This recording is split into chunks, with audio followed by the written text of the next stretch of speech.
Adventos Crísticos, Adolfo Marques dos Santos. Capítulo 13. Só aos fortes e capazes Deus confia a direção dos homens. É da lei da evolução que os mais adiantados deem as mãos aos de menor patrimônio espiritual.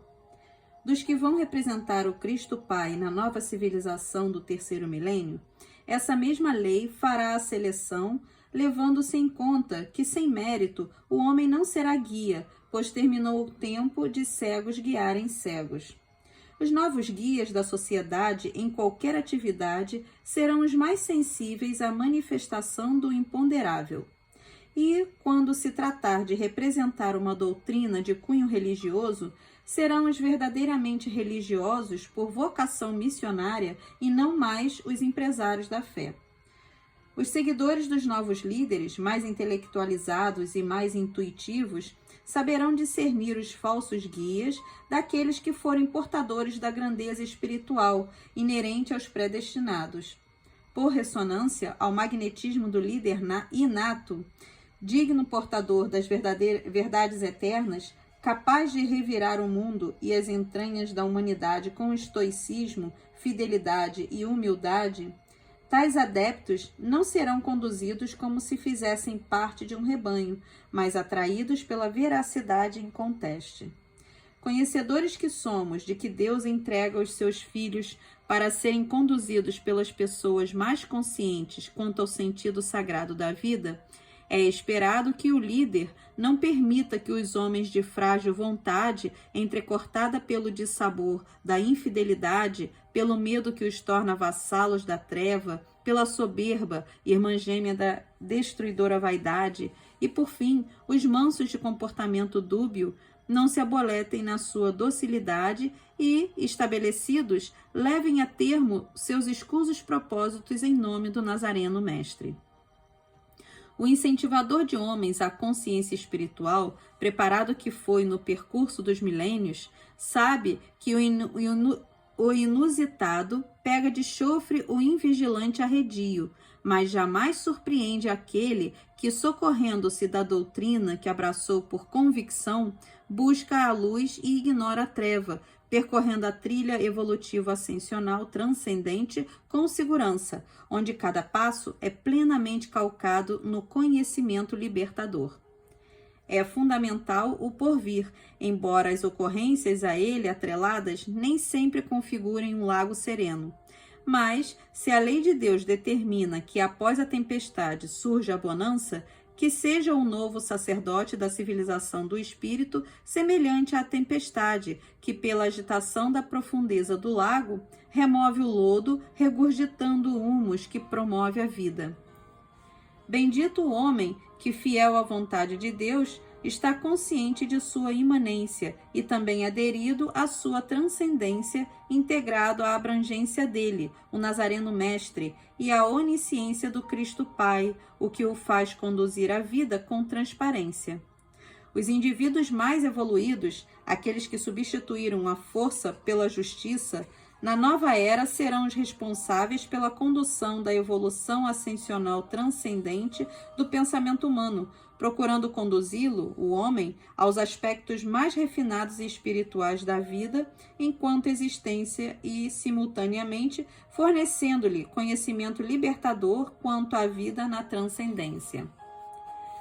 Percebem os que têm a acuidade visual transcendente mais apurada na condição meritória de intérpretes das leis da vida, que o problema socioeconômico, causa principal do estado caótico da humanidade como um todo, está chegando ao fim.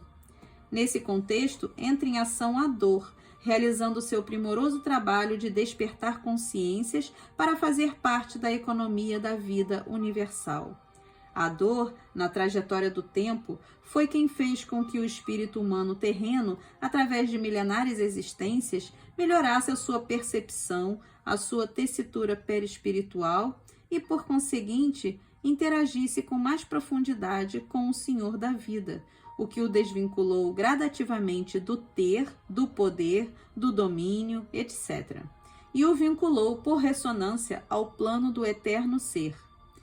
Dessa forma, os nossos superiores do plano espiritual contam com os indivíduos em condições, pela força da fé, de conduzir outros homens à conscientização da equidade, da fraternidade, da solidariedade e, sobretudo, da compreensão para com os seus semelhantes, filhos do mesmo Deus.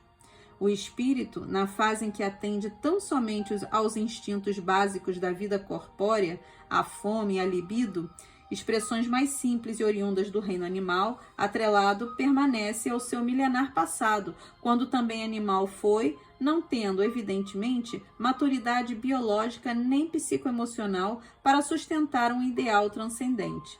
Nesse estágio, é inconteste que a biologia se sobrepõe à sua ideologia, e ele, então, não tem força moral para sustentar o seu ideal. É um fraco que deve ser amparado e compreendido, pois somente aos fortes e capazes Deus confia a direção dos homens. Aos fracos e incapazes, ele ampara e compreende. Donde se conclui que o ideal é regido pelas eternas leis biológicas em que, segundo o grau de evolução, são mudadas as estruturas orgânicas, nervosas, psíquicas e a consequente expressão da vida.